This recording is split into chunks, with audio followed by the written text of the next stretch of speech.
Hi, in today's episode, we have Mumpy and Bonji. Welcome, Mumpy and Bonji. Mumpy and Bonji is the pseudonym of Anantram and Dr. Meenakshi Anantram, who are the founders of Rohit Memorial Trust. In today's podcast, they will talk about the work they do as medical clowns in the pediatric cancer wards.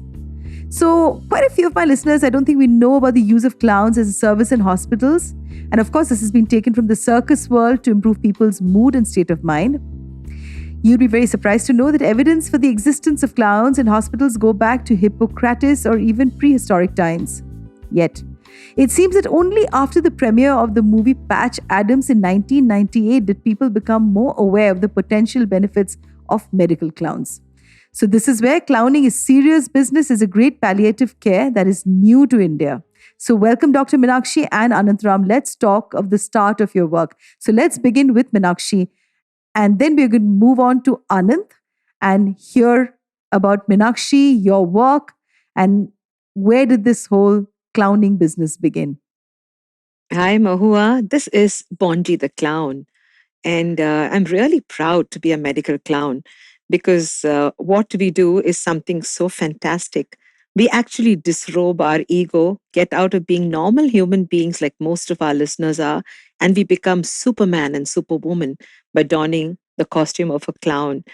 Mahua, uh, clowning is very new, relatively new to this country, India. But I think that most of the Indians have it inside them to be generally great clowns. And that's exactly what Mumpy and Bonji have tapped into. Our story starts with us losing a child. When we lost our 21-year-old son to cancer, we were two sad parents, Mahua. And, having had no sorrow before this, we did not know how to hold our hearts and hands together till we saw this opportunity of actually laughing at our pain. And then was born Mumpy and Bonji. Mumpy being Rohit's clown, Rohit's little baby toy clown. And our younger boy Rahul had his toy, Bonji. So his parents became Mumpy and Bonji. And that started a beautiful story for us. So this is fantastic. And of course, my heart tears. And as a mother, I cannot even bear to imagine the kind of loss. So it is so brave of you to do this. So let me hear from Anand. What was the experience like when you go inside the ward? I mean, I would like to think that this would mainly work in children's wards because with adults, they would be a little aggressive when, you're dealing with diseases like cancer. So let's hear Anantram tell me a little bit about his experience while you're in the wards. Do you guys also work with senior patients or it's only with children that you work with? Yeah, hi, Mumpy here. Hi, Mumpy. It's great to be a clown. You see, hospitals are very, very difficult places to be in. What with the sanitized smells, with the antiseptic, as such, and then you see people around you who are ill, and there's a whole atmosphere of gloom, and this Absolutely. gloom can be overpowering, and patients, start getting depressed just because of a hospital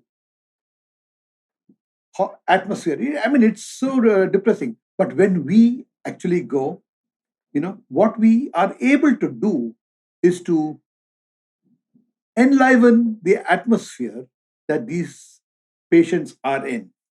While our focus is into pediatric cancer and terminal children, it was very interesting to hear the perspective of a doctor during one of our trust meetings when he said, you are clowning, you're bringing smiles into these children's faces. But believe me, there are other patients who are so happy to see you guys. What everyone needs in life is laughter and happiness and an alleviation of a depressed mood. And I think this is what clowning does. And we are very happy to bring the smile back into the lives, into the faces of patients, whoever they are. But yes, our target is for the smaller children because they just love to have fun and like those small antics, those small tricks, those small games that we play as medical clowns. And it gives us so much of happiness. Thank you. Yeah. So coming back, to both of you as a question, and I don't know which one of you is going to choose to answer. Who came up with this whole idea about getting into medical, getting into the whole clowning business in the medical field between the two of you? When was that moment? Share with the listeners. Because yeah, Meenakshi, it's so amazing because as parents, yeah, you have to go beyond yourself, beyond your Uh, being, and I can't even fathom the kind of Mahua, grit. there was an event. Basically, professionally, I'm an event manager, and I actually Yes, we manage know others' about that. events. But Yes. at one such event, when we were doing a birthday party, the clown who we had got for the party, he ditched us to the last minute, and we were panicking. And somehow, I stood up and said, "I would love to be that clown." And I don't know what it was, whether it was really me, but there was something inside me that said that I could be that clown. And within half an hour, a clown was born inside of me. And those were the early days of our trauma of having lost a child. And I was thinking, is this a drama that I'm part of? Am I trying to just fix a puzzle just because I have a job to do? But when I went on to that stage and the light came on, I found that, I had transported myself from being a sad mother to an amazing clown. And my employees were shocked because till then I was crying. And suddenly they saw me jumping and, having such a ball of a time with the little children. I came back home and told Anand that, I had done something. I had set my soul free. I think that was the moment. And thereon, I have been keenly looking around at these sunshine moments and then realized that maybe this is a signal, for us to just lift ourselves up and be part of that happiness. So I guess this is an idea that came about 8, 9 years ago, but it took 2, 3 years, of hibernation for us to actually do it. How are the hospitals with the two of you? I mean, if Anand can answer this for me, because laughter as a therapy, in when you go into hospitals and you really talk to an allopathic doctor, they don't want to delve into any of these things. They really just want to talk to you. It's so sterilized, it's so sanitized, and they will laugh at you if you want to talk about. I've been unwell myself and I know what it's like because, when you're depressed, you have everything going against you, especially if you're fighting a disease that can be life altering. So, is the medical fraternity open to this whole thing? Because I really think that for children, we medical clowns must become absolutely a must in every pediatric ward, and every hospital must ensure that this is done, across India, including the government hospitals to everywhere else. But how was your experience for both of you when you went in there? So, Anand, if you could answer that. So it's a very interesting question. And I'm very happy for one reason that today doctors are looking at holistic remedies, not just cutting up something or just uh, prescribing some medicines. They're looking at the overall well being of a patient. And believe me, we had absolutely no resistance. And when we said it, yes, there was, hey, what can you guys do?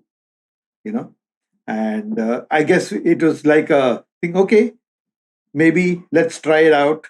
But when they saw the response, when they saw the smiles, I mean, we had the doctors, we had the nurses, we had the medical assistants, all with us, having fun with us.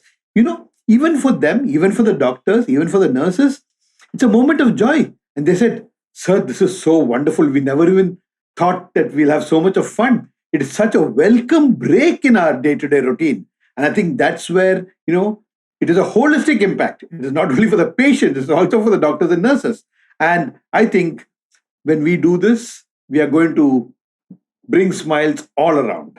And the hospital is definitely going to be a happier place with lesser focus on the depressing sights that we see day in and day out. But holistic health is really not really discussed, when you go into a cancer ward and when you go into, wards where, people are really struggling. So this is very interesting when you say this, because in my little utopian world, I would like to believe that that is true, and doctors would look at the utopian world of talking about holistic health. But this is really dystopia that we live in, because medical business is big business, in our country. Yeah. But So Mahua, but I would just like to interrupt now. yeah, There was a sure. resistance not from the medical fraternity, but we found that there's a denial in the parents who have terminally ill children. And we understand that. They resisted us because they were so sad that we were reminding them that, they were trying to have fun during a very painful time. So we had a resistance in them accepting us. So the child was okay, the doctors were okay, the healthcare, the team was okay. But the parents per se, they were trying to fight the Maybe. fact that they didn't need this sunshine around. So we had to really get into the mind of the parent and tell them our story. It's only when they realize who we were. Otherwise, we were just two jokers making asses of ourselves. So, it was the parents. It was the bottom line. Yeah, they were the sad people. And it was fantastic when we could reach that hand and hold it. So it is the wound, I guess, Meenakshi, that they were holding on to, right?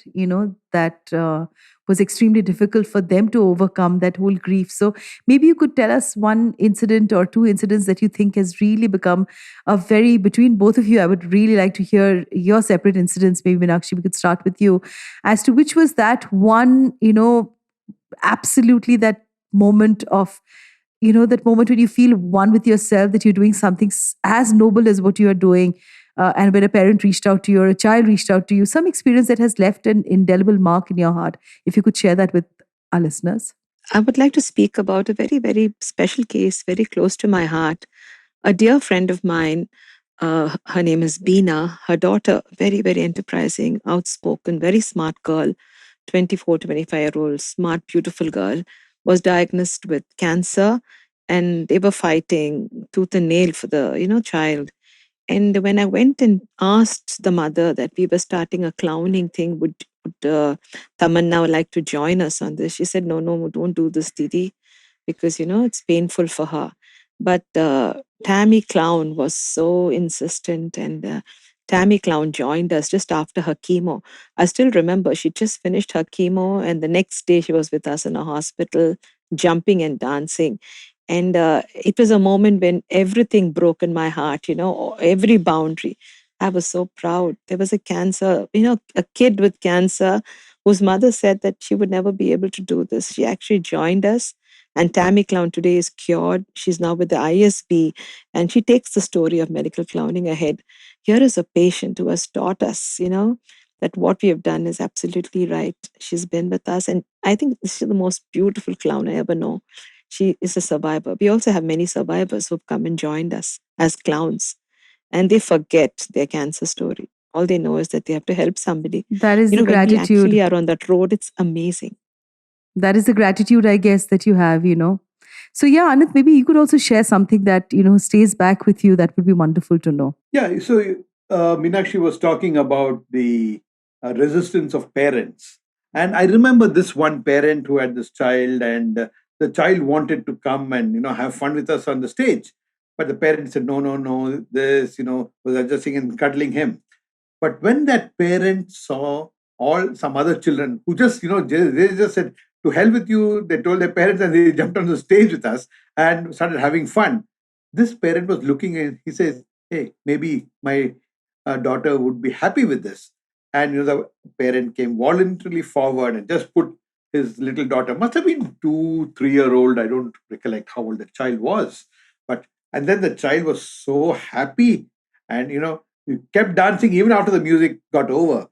So you see, it was a instance where even a parent overcame that, mental block, because there is a lot of pain for the parent. But, when this child, when he saw, it was a father, if I remember right. Yeah, it was a father. And when he saw his daughter, really enjoying herself, and he said, okay, there is something to this. And he was so thankful to us. That was a defining moment for me, that yes, maybe we are doing something good and we are doing something right.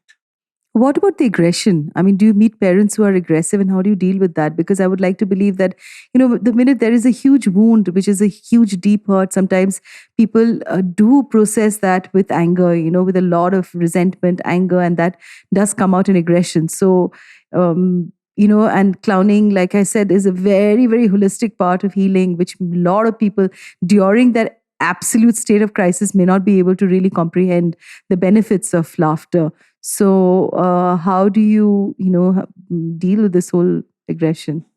No, I think this is very simple. We don't push the parent. I Okay. mean, we don't push the parent. Are there any patients who are ever aggressive? No, never, never. I have not come across that. There is denial, yes, but aggression, no. They So just that- feel that why did it happen to me, and they feel bad. Families feel like that, but we encourage them. We have our volunteers who come and say, why don't you ask your child to come? Gently cajole them, but and they said no. When they say no, we just leave it at that. Like I told you, this parent just came was from a no became 100% yes. So it is the atmosphere we create that makes patients and families receptive to it. And when we talk more and more, like in these sessions, we should act more. We should counsel, and we always tell them, if you have an issue, why don't you come and talk to us? Because the main aim of our trust is to counsel patients and parents, and we do this. So, and when we do it repeatedly, I think it really helps. So resistance I have not seen to, or aggression for that matter. No, not really. There's a small point of difference here. Mahua, what I have seen very closely is it's not just cancer. Whenever there is a terminal illness for a child, there are two things that happen to the couple, the parents. Either they move away from each other or they move very close to each other. Most of the cases I found, they blamed each other. At least, when the child is very small, they've used each other as punching bags. So most of the parents, especially, children, a child who's 3-4 years, his parents in the 30s or early 40s, there is no love between them. You see the romance has died down. They carry the burden of the guilt of having a child who's sick. I've seen this in most of the patients. And when a clown enters such a scenario, sometimes they resist. And we have to actually, when we go and talk to a child or play with the child is only incidental. We are actually looking at the couple, at the sad parents, because that's what we were some time back. And we try to bring them back together. So in the second phase of our journey, it's not about the child, it's not about the patient, it's about the caregiver and, emotionally how they are. So sometimes after the child passes away, because most of them are terminally ill, these parents come back to us. In fact, I've actually counseled a couple that wanted to divorce after the child passed away. And they had no reason except pain. It's strange. It's not strange at all. My God, Meenakshi, my heart just bleeds to hear this because, to handle a crisis together, is just, I think it's one of the most difficult part in any relationship because very few of us have that sort of grit or courage to even accept that in calamity like this can happen in one's life, and especially about caregivers. I mean, I myself have been with a autoimmune disorder and I was bedridden, and I remember feeling a lot of resistance towards my caregiver who was looking after my child at that time. So because you really really keep thinking, why you, and these are questions and answers that I don't think people have that sort of enlightenment at that moment when you're really struggling with physically with a debilitating disease. But I would really like for one of you or both of you to take turns to tell us as to how did you deal with it when you got to know that your son was diagnosed with cancer. How was what was the conversation at home between the two of you? Obviously you guys have overcome a humongous hurdle and you've come out so beautifully together to give back to the world, a better residue of your pain in such a wonderful exuberant way. But how did the two of you deal with it initially when you came together? Because there are so many of our listeners who probably are dealing with a situation like this, and hearing it straight from a person who has the experience will really really help them. So tell me, you can both take turns to tell me a little bit about that. Mahua, I was 18 years old when I first met my husband. He was in his college and I was in school, and we decided to get married. I was 19 and he was 23. And he's been my best friend all my life.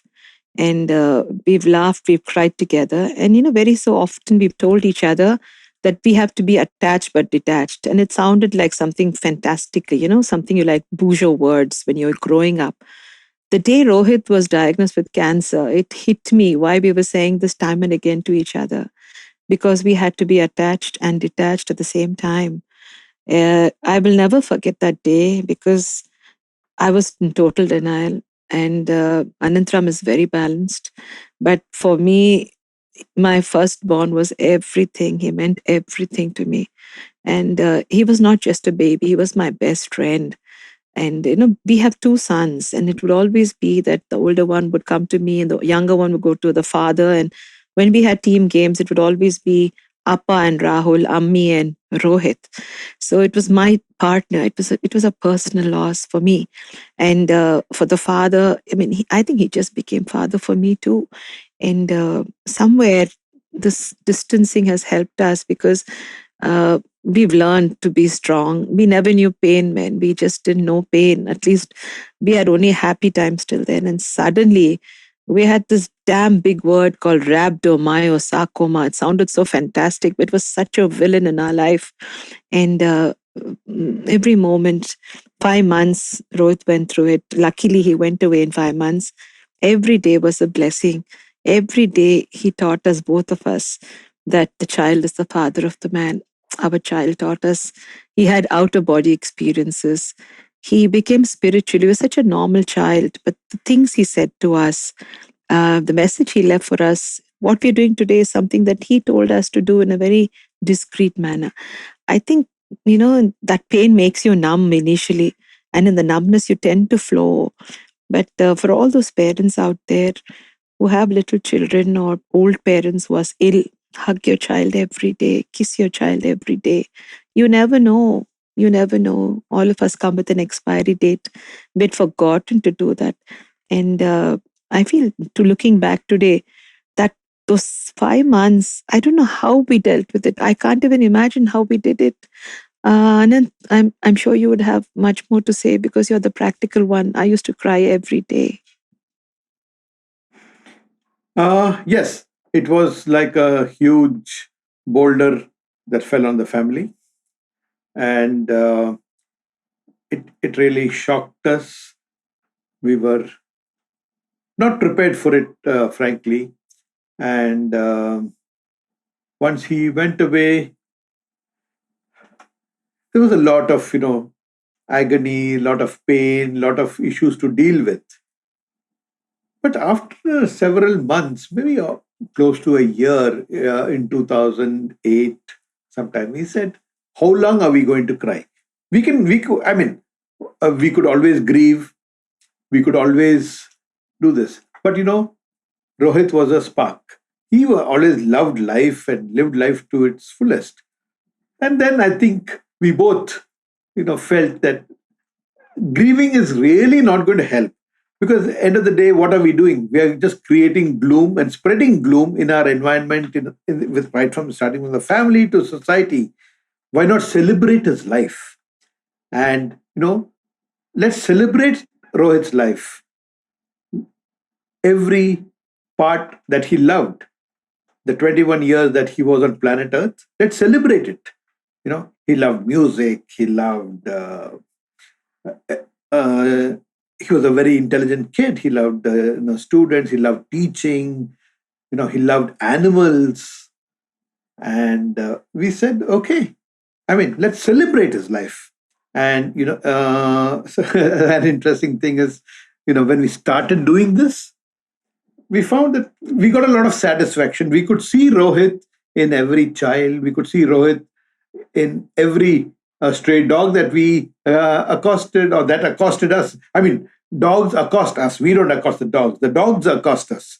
When we went to a random place in Dehradun, and there was a dog that just came up to me, sidled up to me, and just kept following me all through the mall in Dehradun. I don't know. Missouri. And it just kept. And then when I said hello, I spoke to it. It looked at me, gave some sweet smiles, and walked away. So you see, we see Rohit in everything that we do. And I think that's what gives us happiness. We cut cakes on his birthday, along with a group of children. We celebrate his life. So, I mean, and obviously we see through our trust all of this. And I must say that, this art of giving, this art of sharing is something that Meenakshi has taught me and the family, And once we do it, what we get back is priceless. Yeah. Thank you so much for being on today's episode. I am spellbound with what you do. And I'm short of words in telling you how honored I am to have the two of you on my podcast today. This means a lot to me for opening up, sharing your personal story and your journey with all our listeners out there. So thank you so much, Dr. Meenakshi, and thank you so much, Anantram. But before I end, there's a line from Patch Adams that I'd like to say, that the role of a clown and a physician are the same. It is to elevate the possible and to relieve suffering. And on that note, thank you so much for being on today's podcast. Beautiful. This is beautiful. Thank you, Mohua. God bless you. Thank you, Meenakshi. Thank you, Anantram. Thank you. To you, our dearest listeners, you can find us on your favorite streaming services. Find us on Spotify, Amazon Music, Apple Podcast, and of course, all other major streaming services. With loads of love, we are MoodyMo Awaaz Podcast, where Hatke is hot.